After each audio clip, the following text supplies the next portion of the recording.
There is something that sounds a bit paradoxical. The thing that truly helps you overcome procrastination is not more motivation, and it's not another list of discipline tips either. Because if knowing more were enough, you probably wouldn't still be here watching yet another video about procrastination, right? Have you ever felt this? You know exactly what you need to do. You know every step. You even write checklists and break tasks down. But the clearer it is, the easier it is to tell yourself, I'll do it tomorrow. I'm not ready today. In this video, I want to share with you a perspective and an experience I wish I'd known earlier. The same thing I told a friend of mine who was stuck exactly like you are now. He knew he needed to learn new skills, build good habits, start a project, but day after day, he stayed stuck in the same place. And to understand why we stay stuck like that, I want you to see life in a very different way. Life is a series of tests. Just look closely. Human beings naturally want to grow, to become better versions of themselves. That's also why you clicked on this video. You want to be more disciplined. You want to save more money. You want to be healthier, to learn more skills. Sounds inspiring and positive. But the moment you want those things, life starts giving you tests. For example, you say, starting tomorrow, I'll be disciplined and use my free time to study. The very next day, you suddenly have a free afternoon. No deadlines, no one watching, nothing urgent. Do you use that afternoon to work or to pick up your phone and scroll mindlessly? You say, this month, I really have to save money. The next day, the item you've wanted for months is suddenly on a huge sale. You say, I need to go to the gym and eat healthy. That very evening, you get invited out for drinks, parties, and late-night hot pot. We often think, wow, what a coincidence. But if you see all of these as tests, you'll see clearly. Life doesn't hate you. It's just asking, do you really want what you say you want? Or are you just saying it for fun? If every time the test appears you choose comfort, ease, and instant pleasure, then the result is simple. You'll have to retake the same lesson and live the same life on repeat. And naturally you might ask, if I don't want to take the test anymore, if I stop setting goals and just live however, will it hurt less? That's when I have to tell you another truth. Pain is unavoidable. Whether you choose to face the test or avoid it, pain will still find you. It just shows up in different forms and at different times. If you choose to let yourself go, you eat whatever you want, never exercise. In the long run, you get pain in your health, fatigue, illness, and insecurity. You procrastinate on important work and chase quick pleasures. You suffer from sleepless, restless nights, feeling like you're not improving, angry at yourself but still not changing. On the other hand, if you choose to train, to work, to build something, you feel the pain of heavy workouts, mental strain, rejection, and criticism. But in return, you get a better body, better skills, and greater opportunities. As Viktor Frankl, a concentration camp survivor and author of Man's Search for Meaning, roughly said, when a person realizes that suffering is part of their destiny, their only real opportunity lies in how they carry that suffering. You cannot live a life without pain. You can only choose pain from effort or pain from regret. So if we know we'll face pain either way, why do we still choose the worst kind? Procrastination, restlessness, self-blame? It's because there's something in our mind that keeps pulling us back to our comfort zone. That thing is resistance. It may sound philosophical, but resistance is actually very everyday and practical. Every time you're about to do something important, record your first video, start a project, sit down to study, it shows up. It doesn't yell, don't do it. It speaks in a very reasonable way. This script isn't that good yet. Better rewrite it first. I need to watch a few more videos to get more perspectives. Later, when I'm more inspired, I'll do a better job.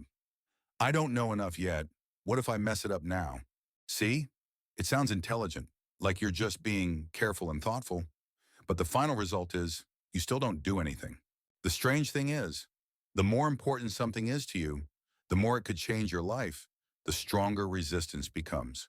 It's not because you're weak, but because your brain hates change. It's programmed to avoid risk, avoid effort, avoid pain, cling to what's familiar. It can't tell the difference between good pain from working out, studying, working, and bad pain from regret, stagnation, failure. It only knows this is different from the usual. Danger, avoid. So it creates a whole list of symptoms: procrastination, self-doubt, perfectionism, addiction to quick dopamine, likes, views, short clips, and the classic line, "I need more time. I'm not ready yet." All of these share the same root. They are all manifestations of resistance. And if you only treat the symptoms one by one, for example, uninstall TikTok, delete games, change apps or to-do lists, resistance will come back, just with a different mask. So if you want to solve it at the root, you need to change how you see the difficulty of your work. You think the thing you're avoiding is super hard and scary. Writing a report, learning a new skill, doing homework, filming a video, working out. But if you strip away all the emotions and look at it in a dry way, you're just sitting in a room, maybe with a fan or air conditioning, with a laptop or notebook in front of you, thinking, typing, reading, copying and pasting, editing. No one is forcing you to trek through jungles and mountains, carry sacks twice your body weight, or survive in a labor camp. Most of what makes you feel overwhelmed doesn't come from the task itself, but from how your brain exaggerates it. Realizing this is crucial because it lets you change the question from, "Is this too hard for me?" to, "Am I letting resistance blow this out of proportion?"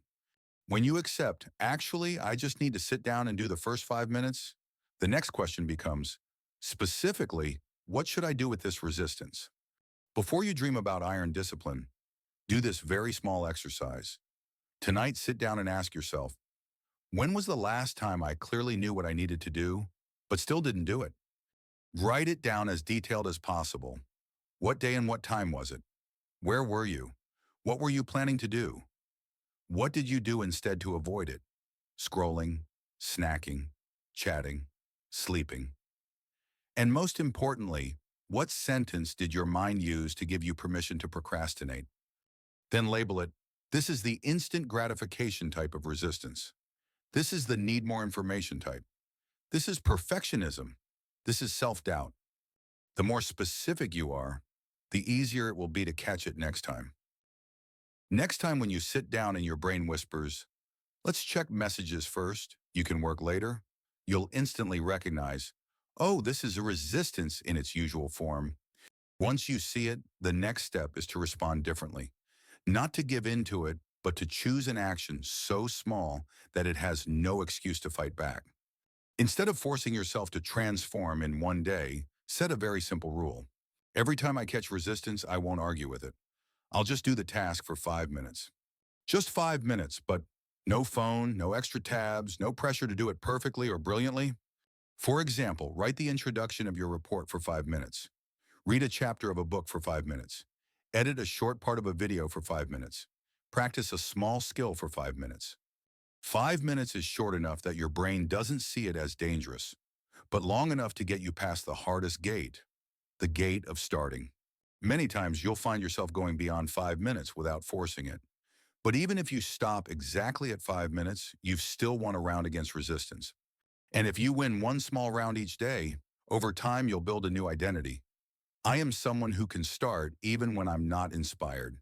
That's what truly destroys procrastination, not just motivational quotes. If you've watched this far, then I believe there's a part of you that really hates the feeling of procrastination and truly wants to become a better version of yourself. So I have a small challenge for you.